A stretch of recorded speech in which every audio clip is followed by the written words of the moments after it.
Hello, sweet sisters.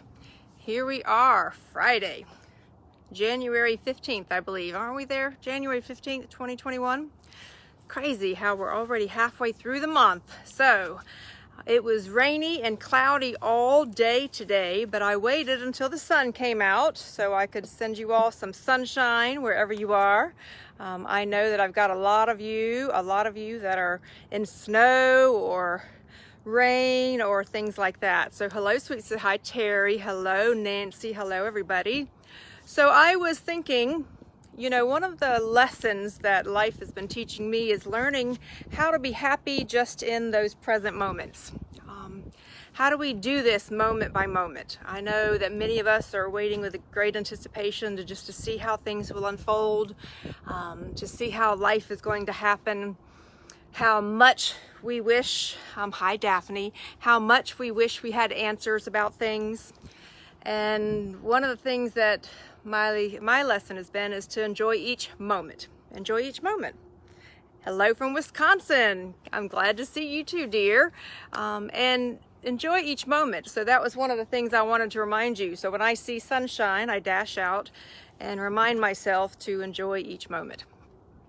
There is this just level of anticipation that's percolating in the world. Can you all feel it? A lot is happening over in Europe, the Netherlands, Germany. So do notice what you're beginning to see with people having resignations or announcements or things like that. But what I wanted to focus on, I thought we could use some laughter today. I'm sending you all hearts and hugs today. I thought we could have some fun just for a few minutes before I go teach. I'm jumping on a class in just a little while until 6 o'clock tonight. You waited until our flashlights came on. I'm glad to know that, Dan. A lot of people have been working really hard for a long time. If there's one thing I've been so impressed at over the last few years is how many people care deeply about people that they've never met. It's fascinating. The human spirit is a fascinating thing. And when I was thinking about today, we could use a little bit of lightheartedness. Life has been really serious. I was wanting to discuss inventions. So I want us to take a blast to the past and then let's look to the future. What have been some of your favorite inventions over the past 20 to 30 years? So I know for me, one of my favorite ones that I actually liked was GPS. Because when I was early in my career, I would be traveling with a colleague and I can't tell you how many times we got lost based on maps. So that was one of those fun things. Anybody remember the day when a fax machine came out? That was like big news. I remember my office colleagues sitting around the fax, looking at the fax and pushing the buttons and sending it out, and then you'd pick up the phone. Hello, Kristen. Pick up the phone and you say, "Did you receive the fax?" Because just because you sent it didn't mean it was always received, right? So it was just funny. Thanks for being on. You are most welcome, Brenda. I just want to give you all a shot of hope and inspiration. We'll keep talking about inventions, but I do want to mention, I had a lovely note last night from a woman from New Zealand. I want to thank you. I'll be responding to you this weekend.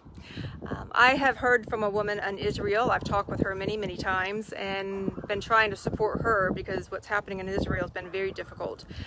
So if you have any folks that live in other countries, reach out because their lockdowns are a lot more challenging even than ours here in the U.S. Okay, the cordless phone. Terry, that's so funny. Wasn't that liberating to go from the cordless phone? You no longer had to, crawl and stretch the long line. More than three channels on the TV. I love it. We were offered a fax once and didn't know what to do with it. Oh, that's so funny. So funny. It's funny because laptops were a big deal. Talking to my mother-in-law, so back last year I shared several stories about when I remarried a few years ago, I moved in with my 100-year-old Italian mother-in-law was living with us, and she was with us until she was 104. Many of you were with me when we lost her last April. And she would listen to all the events, all the different inventions. It's not easy to send you sunshine. I don't even know how. I know, hon. I know. In fact, I was chuckling at one of your comments the other day thinking, I wish somebody would invent how we could send like a cup of sunshine. Really cranky today, Kay. I know, I'm talking to a lot of people who feel that way, which is why I thought we could use a little bit of a lighthearted session here together. We remember the TV remote. That was liberating. The printer, push button telephone. There's a great little video if you want some laughs, because I know that many of us are in need of laughter. Go look up something like millennials using dial telephone. Some really funny things out there about that. But whenever I would talk to my mother-in-law, she was like, we didn't have any of these things. I mean, even for her, having some of the cleaning wipes was an invention. Spray starch was an invention because she had a glass that had a silver top with little holes in it that you would sprinkle the starch on. She's told me many stories how she used to starch my husband's underwear when he was a kid. So let's see, Tandy 1000 first computer. Oh, how funny, how funny. So many different things. And I bring this up because what's that phrase? Necessity is the father of invention. Is that what that phrase is? Anyway, that I wanted to remind us all that things evolve. There actually used to be a job. This was really funny. I saw this at a conference when I was speaking in Paris, and there actually used to be a job that somebody had a long stick and it had a tapper at the end of the stick, and they used to be hired to go down the row of the city and wake people up on the window by tapping on it. Isn't that something? There were people who were even hired, woohoo! There we go. There were people who were even hired to put oil in the lamps that were along the street lamps. My grandmother was scared of the air conditioner. Oh, that's funny, Tammy. So I used to hear these, different things like that. The reason I bring all this up is because it might be fun to look at, famous inventors. The clapper, I loved it. Clap on, clap off. Talk about the way we've been making ourselves lazy over the past, 30, 40 years. It would be fun to be reminded, of all the inventions that have happened. Some good. Oh, had milk and eggs delivered. Vicki, I used to hear stories about that from my mother-in-law. And even from my husband. My husband is 20 plus years older than I am, so I hear we're in different generations. I hear a lot of stories about that. Milk and eggs delivered. In fact, Rose used to tell me they lived in Saugus, Massachusetts. Debbie, that's funny, Botox. They lived in Saugus, Massachusetts, and she said that there was an Egyptian man that used to come around to all the Italian neighborhoods, and he would have house linens in his trunk. And all the women would come out, and that's how they bought their tablecloths and their linens and placemats and napkins. They would buy it from the Egyptian man. Do you know that she could tell me about him even to the point when she was 103? Is that amazing? Post-it notes, Dan. I don't know how I lived life before the invention of post-it notes. Linda, I loved having someone pump gas and check the oil for me. I miss that too, Linda. Actually, you only get that in maybe just 1 or 2 states these days. So as we're going through this transformation of life, what's happening in the world, because there's a lot happening in Europe, we're not seeing it hit in the US right now. I did turn on some of the news, even some of the print news today, and when you unplug from the news, it's almost shocking to see some of the headlines going, whew, that is just rough. So do keep it at bay. Keep an eye on it, but don't buy into it. I remember when Coke was 50 cents. I love that. What's funny about that, Tammy, is same with the Fuller brush salesman. I was told a story because my family, many of them grew up during the war, and they actually had good memories. Even though those were tragic times in society, they were good memories. And they used to get their news. This kills me when I first was told about it.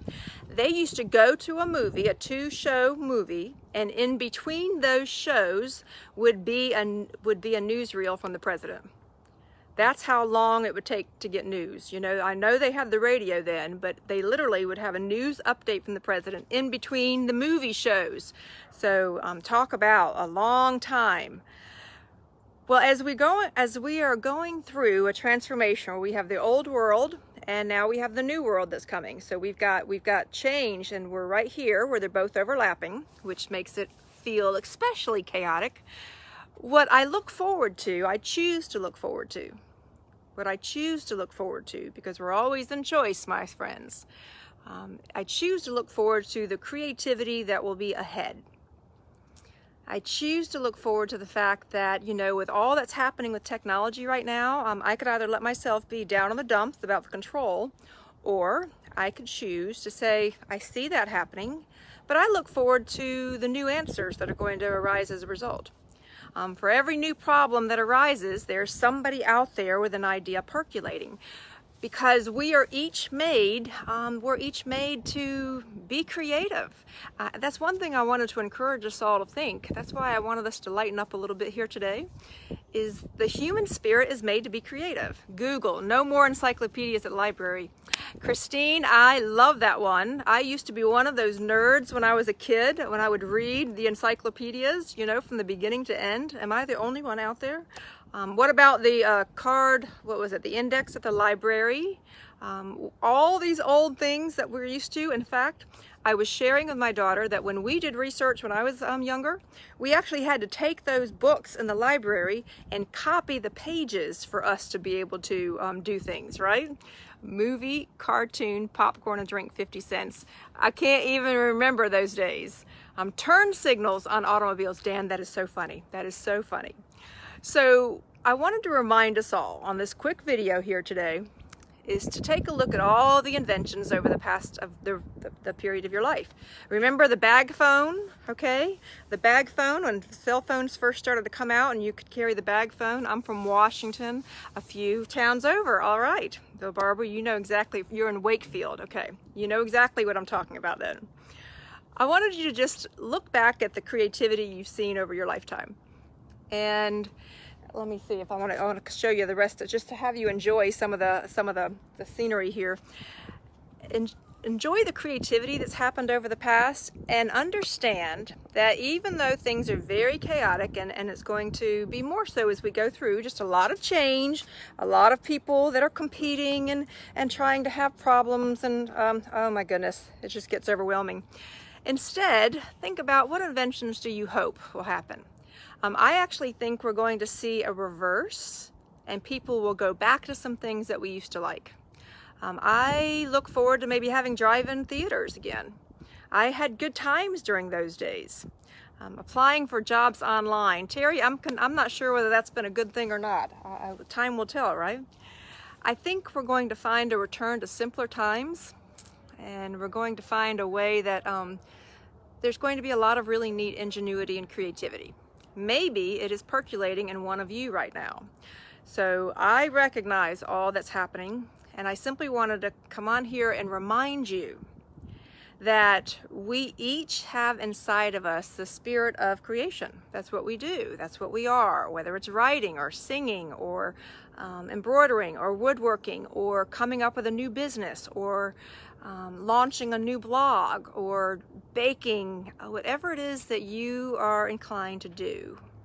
Tap into that creativity. And as we watch things crumble, okay, do remember that over the past 100 years, and please know that I lived with a 100-year-old. I mean, not many people have had the experience of living day to day with a centenarian. So we all moved in together when she was 99. We lived together until she was just over almost 101. And then we had to get some help at another place to give her more help. But I lived over 2 years every single day with a centenarian, Rose. That's if any of you see that funny underwear story that I tell that's on my Facebook page. It was about Rose, so I learned this firsthand. And she says that even during the Depression, okay, that's what much she was grown during the Depression. She used to tell me about all the wonderful stories that she said, even though we were in the middle of a depression, and even though we didn't have money and we didn't have things, and you know, we weren't sure where the world was going, those were some of my favorite memories. So it was interesting because talking to Rose, she lived through, you know, the Depression, she lived through World War I, World War II. I mean, this woman, talk about fortitude. I mean, wow. Fortitude. And so I just wanted to remind us all that no matter how challenging it gets, no matter where any of us are in the world, okay, that we can choose to find good if we look. and choose to find creativity. And she said they used to be incredibly resourceful, found lots of neat ways to be able to take care of themselves. And so we don't have to have all the rest of the stuff that we've been taught to believe that we do. We don't have to get stuck into all of the chaos and some of the things that are happening. My sweet sisters and my new friends, I simply wanted to offer that to you. Go back and look up inventions over the past 50 to 100 years. See how far we've come, because I believe we also have that far to go. I look forward to incredible new medical breakthroughs. My grandmother always had some great stories. I know, isn't that the truth? In the old days, nothing was disposable. Dan, I think we may be going back to that time, actually. But I look forward to new inventions ahead. I look forward to new health inventions. I look forward to seeing how communities are going to come together. Please remember that no matter how challenging times get, the human spirit is designed to rise above it. And that's what I wanted to jump on right quick. Oh, I'm going to have to go. I've got to jump into my next session. So know that I'm sending you all lots of love. I will continue to choose to tune in each day and find something to be creative about. Go have some fun. Find some laughter today, my sweet sisters and my new friends. Laughter is going to bring our energy up. Let's live in the now, in our now moment, and not keep robbing ourselves of the beauty of our now moments by worrying about what's coming ahead. I'm going to be with you as far as I can every step of the way. God bless. I'll tune in tomorrow. Take care, everyone.